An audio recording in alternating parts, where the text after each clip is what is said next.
Good morning, everybody. We are here with the Mizuno Wave Rebellion Pro 3 Low, also known as the Mizuno Lowboy. I have been in dire straits when it comes to running and overall bodily condition. I think I got sick. Don't really know how that happened, but I've been sniffly and stuffed up and just feeling altogether blah, as well as my lower back, hip, and glute, especially on my left side, hurting, but the overall lower back as well. So in a lot of pain as a human being right now, but what is a good cure for the runner's blues? Running in something fun. And this shoe, the Mizuno Lowboy, so far has been the bounciest shoe of the year for me. So I want to get a couple more miles on it. I am considering it for race day for my upcoming marathon, but we will see. I think there's a little bit of competition that it has to face, more than a little bit. I have 4 shoes I'm choosing between, but today is another opportunity to see where this stacks up to the competition. So let's go get it. Being right near a college campus gives me a unique insight into the style trends that, as a 31-year-old guy, I wouldn't otherwise ever have known. And the current style trend is overalls.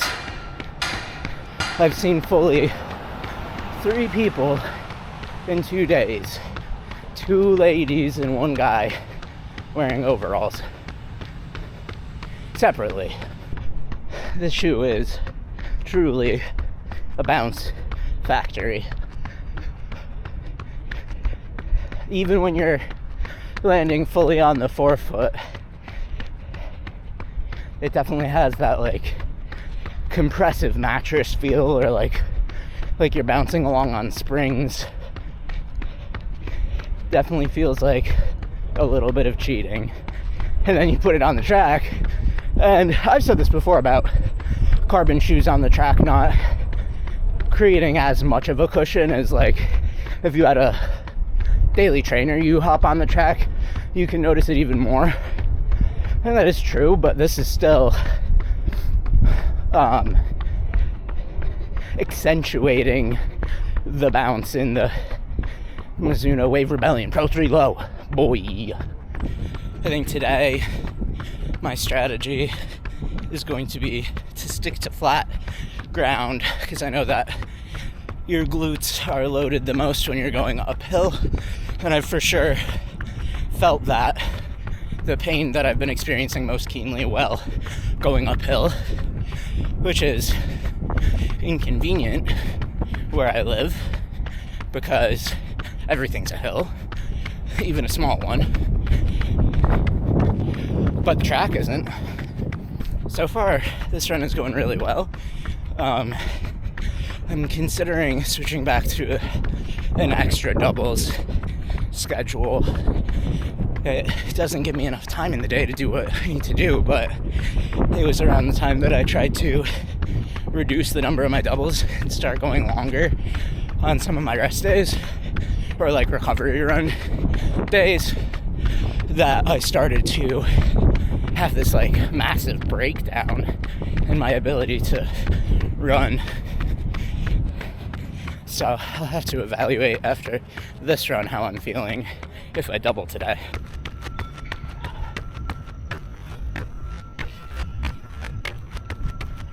These shoes almost have me back to feeling myself again. I feel really good right now, and I just keep bouncing along. I just switched directions on the track. I don't know if anybody else does that, but it definitely makes a noticeable difference in the way it feels. I don't know if it could be like long-term muscular imbalances related to not switching up the side enough on the track, but I don't run too many miles on the track to begin with, so it's not too bad. Yet another beautiful day. This track workout, I wouldn't call it a workout, but this track run has been super insightful so far, because as soon as I switched from going the direction that I'm going in now, which is clockwise, which is opposite what you would normally run on a track. When I was running this originally, my hip wasn't hurting. Then I switched to counterclockwise. My hip started to hurt somewhat. And then I switched back, and the pain reduced, which tells me, and that makes sense, that if I'm turning inwards to the right, my hip is not receiving as much of the pressure on the left side of my body. Not exactly perfectly easy to use this in the real world with turns, but there you go. Of course, the daily mileage would not be complete without checking in on this building. They made more progress that I haven't filmed that I was able to see yesterday.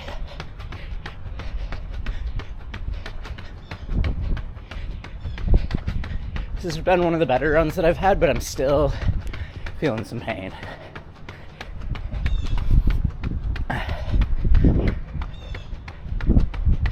Especially when I slow down, it's really weird. Like, I guess if I'm up on my calves, it's really not happening. But once I slide back and I start pushing off with my glute, it all falls apart.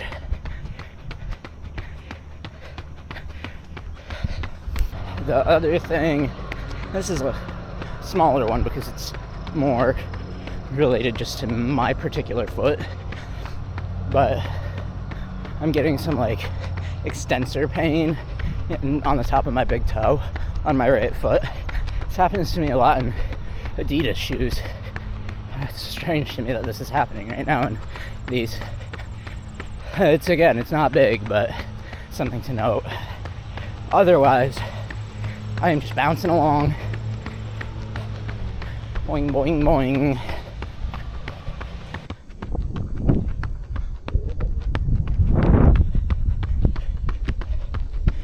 The carnage continues. What's up, everybody? We're back in the studio with a Mizuno.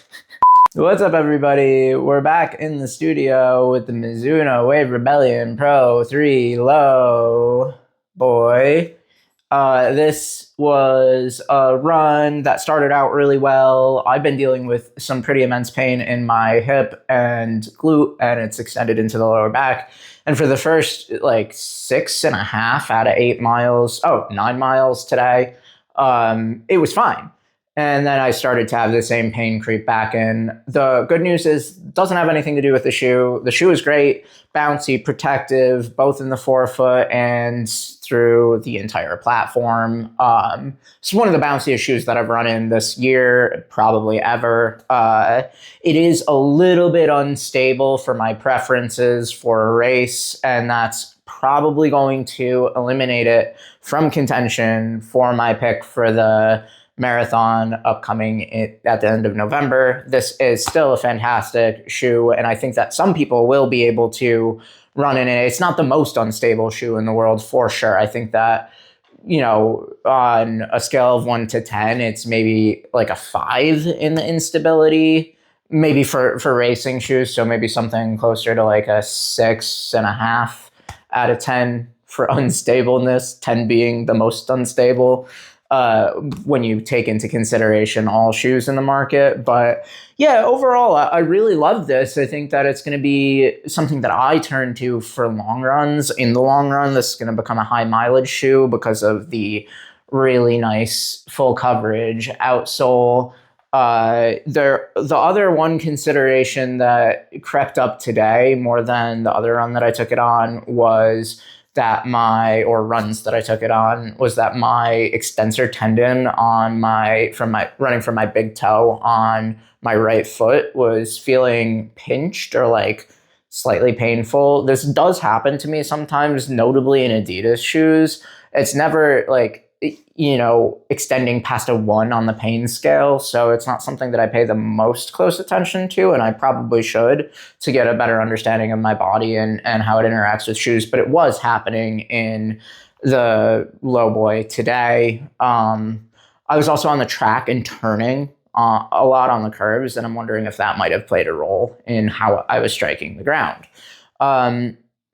Otherwise, really great experience with this. Somewhere on the medium soft side for the foam. The upper is well constructed. It does not feel like 219 or whatever it was grams on foot. Something like that for my men's size 9.5 is what it weighs in at.